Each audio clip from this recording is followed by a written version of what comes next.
Okay, so there was a post online about weird shapes being produced on windows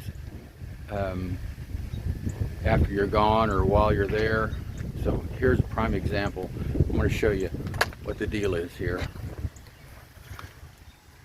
This screen is put on backwards. The screen should go outward, but it's inward, so it's touching the glass.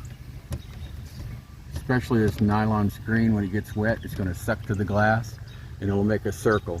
So I'm going to wet it down and show you.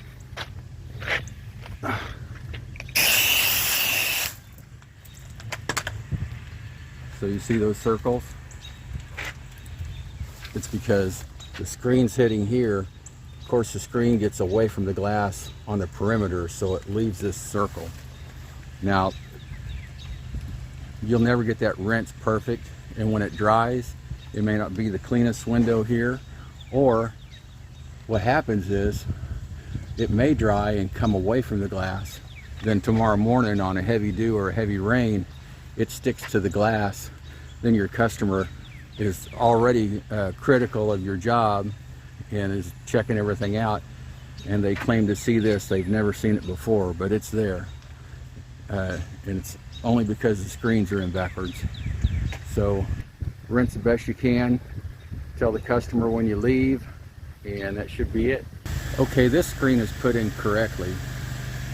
You can see the screen is to the outside of the frame, and you have this air gap between the glass and the screen of feels like about 3/8 of an inch, and so this will rinse just fine.